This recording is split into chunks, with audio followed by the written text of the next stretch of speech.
Children. My name is Govind Pandey. I'm your science teacher and I'm going to explain a chapter that is plants propagation. So, what is plant propagation? So, first topic that is plant, it was discussed in your last chapter. Okay, why plants are required for human being.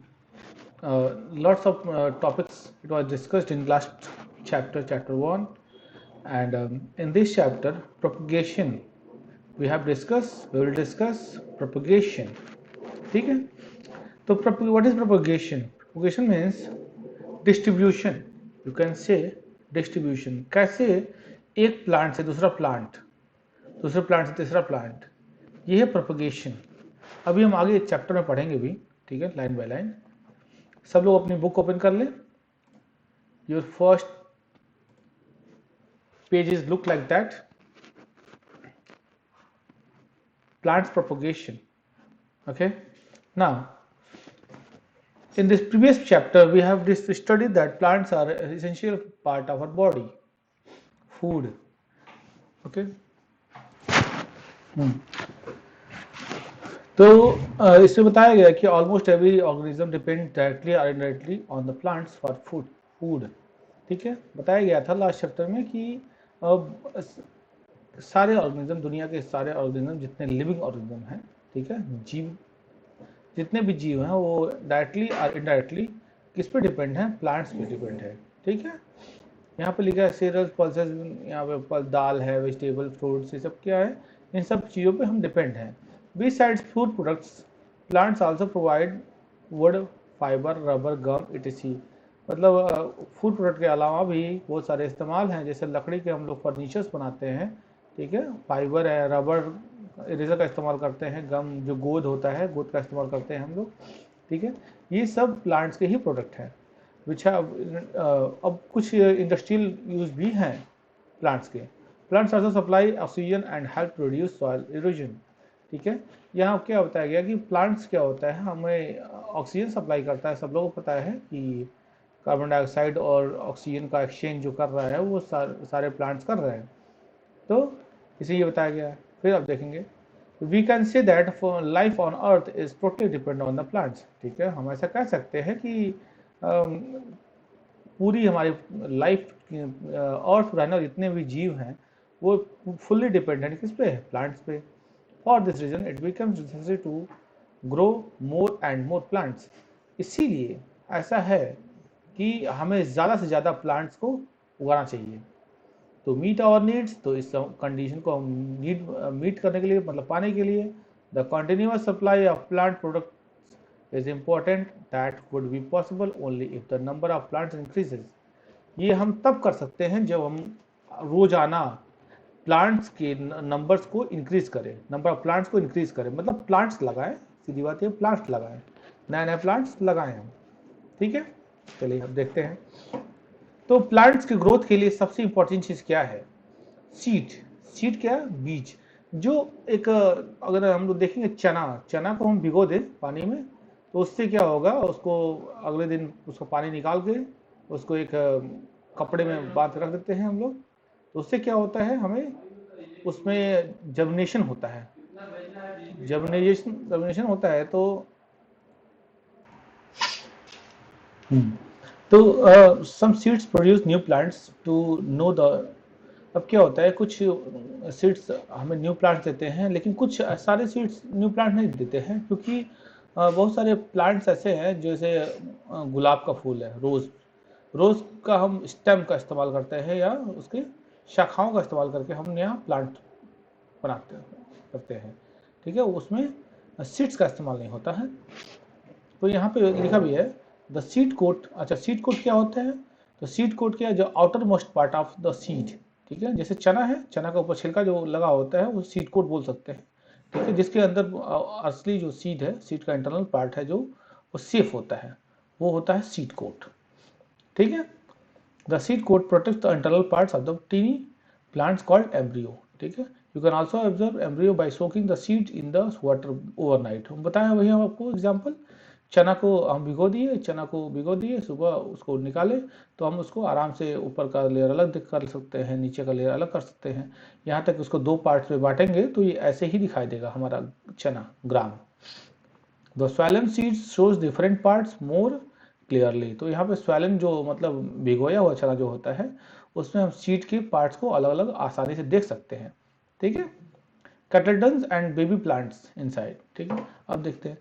All seeds do not produce new plants, सारे seeds new plant नहीं देते, सही बात है। Some seeds separate from the plants undeveloped, some are eaten by birds, कुछ plants bird द्वारा खा लिए जाते हैं, कुछ डिस्ट्रॉय हो जाता है विंड्स और रेन से। Some do not get appropriate environment, मतलब क्या, एक प्लांट्स को, सीड को प्लांट्स में ग्रोथ होने के लिए, डेवलप होने के लिए एक एनवायरमेंट चाहिए उसको, तभी वो क्या होगा, डेवलप हो सकता है। Only those seeds which get favourable condition for their growth. जैसे क्या है, अगर आम का जो आम एक पक के नीचे गिर जाता है, अगर उसको बारिश मिलती है तो अपने आप एक नया प्लांट ग्रोथ हो जाता है। लेकिन अगर उसको सूखा मिले, मतलब गर्मी के मौसम में अगर ऐसे ही सीड्स को फेंक दिया जाए तो वो वहाँ से प्लांट नहीं निकलेगा।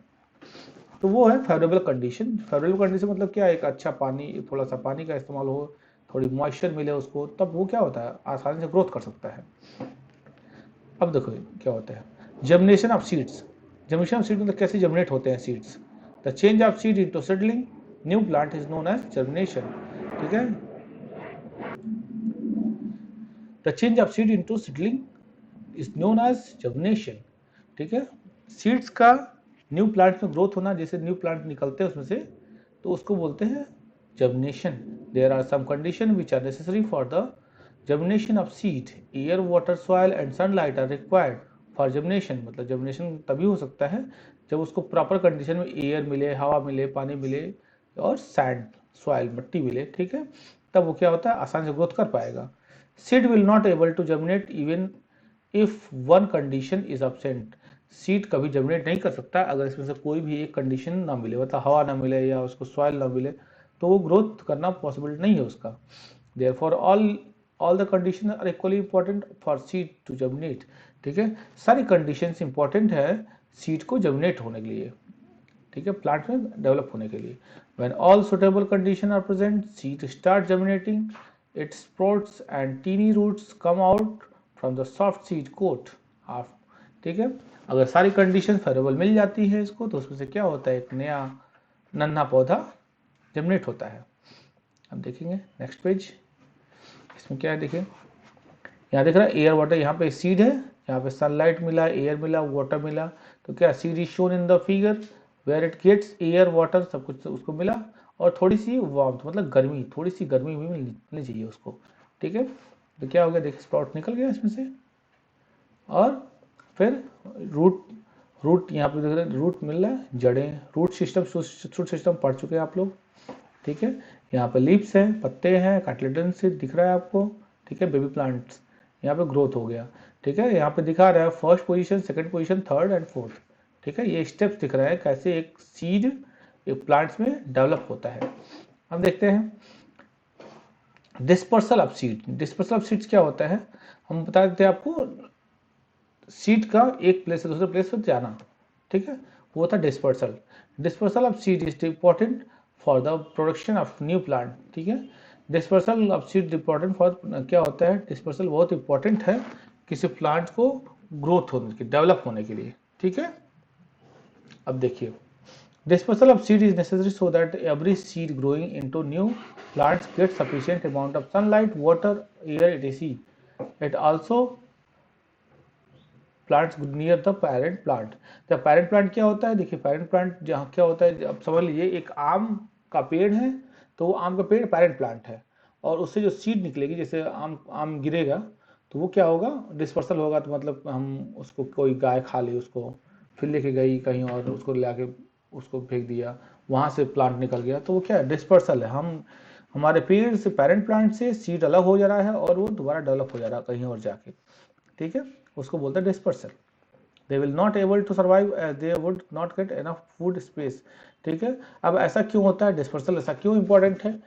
अब डिस्पर्सल का इंपॉर्टेंस कैसे है, देखिए ऐसा हो सकता है कि एक एक छोटे से एरिया में, जैसे 1 स्क्वायर फुट एरिया में एक टेबल, जितना आपके घर में जो टेबल होता है उतने एरिया में क्या करें हम 20 आम का सीड्स लगा दें, तो पॉसिबल नहीं कि वो 20 पेड़ में डेवलप हो जाए। ठीक है, क्यों? क्योंकि हर एक सीड को डेवलप होने के लिए एक स्पेस चाहिए। स्पेस यहाँ लिखा हो ना, not able to survive because they enough food है, स्पेस। ठीक है, उसको एक स्पेस चाहिए। ठीक है, स्पेस चाहिए सर्वाइव करने के लिए। ठीक है, तो डिस्पर्सल ऑफ सीड्स क्यों इंपॉर्टेंट है? हाँ, जब एक 10 सीड 10 अलग अलग प्लेस पे लगेगी तो उसको पूरा स्पेस मिलेगा, पानी मिलेगा, सही से सनलाइट मिलेगी और वो डेवलप कर पाएगा प्रॉपरली। लेकिन 10 सीड्स को एक ही जगह पे एक सिंगल प्लेस पे लगा दिया जाए तो 10 सीड्स अच्छे से डेवलप नहीं हो पाएंगे। Plants are stationary and remain fixed to the ground, क्योंकि प्लांट जो होते हैं स्टेशनरी, ठीक है, वो बार बार चेंज नहीं करते पोजीशन को अपने। ठीक है, तो इसीलिए क्या हो, there are some agents which are involve in the scattering of seeds. कुछ जो क्या होते हैं एजेंट्स होते हैं जो इन्वॉल्व होते हैं इसमें। स्कैटरिंग मतलब क्या होता है? फैलाना। जैसे हवा का झोंका आया और प्लांट्स एक जगह से दूसरी जगह पे चला गया। The process of carry seeds away from one place to other place is known as dispersal. Dispersal बता चुके हैं पहले ही आपको कि जब एक कोई पेरेंट प्लांट से सीड अलग हो गया, कहीं और जाके गिरा या फैल गया। ठीक है, 10 सीड्स हैं वो 10 जगह पे चले गए तो वो उसको बोलते हैं डिस्पर्सल। ठीक है, अब देखिए agent of dispersal of seeds. ठीक है, क्या एजेंट्स हैं, कौन कौन से एजेंट्स हैं, कौन हेल्प करता है डिस्पर्सल में? There are 2 types of agents responsible for dispersal of seeds. There are biotic, abiotic. ठीक है, कुछ बायोटिक कंपोनेंट्स है, कुछ एबायोटिक कंपोनेंट्स है जो हेल्प करते हैं हमारे सीड को फैलाने में। Biotic agents are basically living beings such as birds, animals, human being. ठीक है, बायोटिक एजेंट्स क्या होते हैं, जितने भी लिविंग ऑर्गेनिज्म हैं वो क्या करते हैं, इसमें हेल्प करते हैं स्कैटरिंग करने में। कैसे? Human eat fruits and throw away their seeds. ठीक है, आदमी आम खाता है और उसको सीड्स को कहीं फेंक थ्रो कर देता है। अगर उसको अच्छी कंडीशन मिली, सॉइल, वाटर, एयर, तो क्या करेगा, नया प्लांट वहां से ग्रोथ कर जाएगा। Animals and birds take fruits which seeds but seeds do not get digested. बहुत सारे एनिमल ऐसे होते हैं जो कि फ्रूट को खा लेते हैं लेकिन सीड्स को डाइजेस्ट नहीं कर पाते हैं। ठीक है, और वो जहाँ एक्सक्रिएट करते हैं, ठीक है, वहां पे एक नया प्लांट ग्रोथ हो जाता है। जैसे पीपल का पेड़ आप देखते होंगे, जगह जगह पीपल का पेड़ होता है। कभी कभी फोर्ट, जो बड़े बड़े किले होते हैं, वहां भी पीपल का पेड़ निकल जाता है। वो कैसे होता है? वो बर्ड्स के द्वारा ही किया जाता है। एबायोटिक एजेंट्स कौन कौन से हैं? जैसे विंड है, वाटर है। जैसे हम क्या होता है, फ्लोट्स होते हैं, तो क्या होता है, एक सीड्स को कहीं और बाहर लेके गए, वहां पे एक नया प्लांट ग्रोथ हो गया। या हवा का झोंका आया और कुछ फ्लावर्स ऐसे होते हैं जिनका सीड्स वो डिस्पर्स हो जाते हैं, मतलब स्कैटर हो जाते हैं और नए नए प्लांट्स अलग अलग जगह पे क्या होते हैं, ग्रोथ कर जाते हैं। ठीक है, तो वो क्या है, ये जो एयर है हमारा वो भी एक स्कैटरिंग में क्या करता है, हेल्प कर रहा है, डिस्पर्सल में हेल्प कर रहा है। ठीक है, seeds which are light in weight with can be dispersed through wind. ठीक है, जो हल्के सीड्स होते हैं वही क्या होता है, डिस्पर्स करना आसान होता है उनको। ठीक है, खरीफ एंड रबी क्रॉप्स। अब देखिए, और क्रॉप्स के बारे में देख लिए यहाँ पे, तो रबी क्रॉप, खरीफ क्रॉप सब लोग पढ़े हुए हैं। रबी हम याद करने का तरीका क्या है? रबी का मतलब होता है सन। तो जो गर्मी में काटी जा रही है वो क्या हो रहे हैं, रबी क्रॉप्स। और खरीफ याद करने का तरीका है खरीफ, जो ठंडी में। ठीक है, अब यहाँ पर पढ़ लेते हैं। The crops with that are grown in the rainy season are called kharif crops. ठीक है, ऐसे क्रॉप्स जो कि रेनी सीजन में, ठीक है, बारिश के मौसम में ग्रो करता है, वो क्या खरीफ क्रॉप्स है। they are only they are grown from the July to September. They are harvested in autumn season. Maize, pulses, cereals, groundnut and sugarcane are the main kharif crops. ठीक है, देख रहे बाजरा, ये क्या है, पल्स दाल है, सीरियल्स है, ग्राउंडनट है, मूंगफली और शुगर केन, ये सब क्या है, मेजर खरीफ क्रॉप्स हैं। ठीक है, अब देखते हैं the crops that are grown in a winter season are called rabi crops. गर्मी की सीजन हम बताए आप, रबी क्रॉप्स, रबी का क्या सेंस है, रबी मतलब गर्मी, जो गर्मी में कटाई होती है जिसकी, वो है रबी क्रॉप्स। जैसे they are grown from November to April in India. The harvesting season of rabi crops is spring.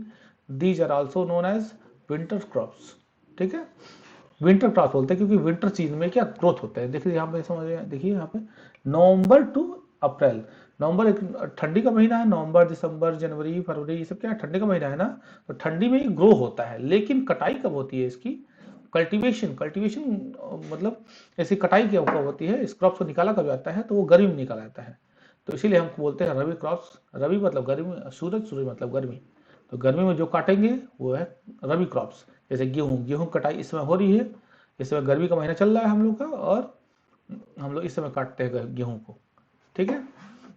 अब देखिए इसमें एग्जाम्पल क्या क्या है, रबी क्रॉप्स, वीट गेहूँ, ग्राम चना, ठीक है, ये सब क्या है, रबी क्रॉप्स है, ठीक है। Farmers use pesticide in the field to protect crops insect and pests, ठीक है। वो देखिए फार्मर क्या करते हैं, कुछ पेस्टिसाइड मतलब कीटनाशक दवाएं का इस्तेमाल करते हैं वो हमारे ग्रोथ के लिए, ताकि वहाँ पे कीड़े मकोड़े जो खा लेते हैं सीड्स को, हमारे क्रॉप्स को खराब कर देते हैं, ठीक है, उसको बचाने के लिए हम लोग पेस्टिसाइड्स का इस्तेमाल करते हैं, ठीक है।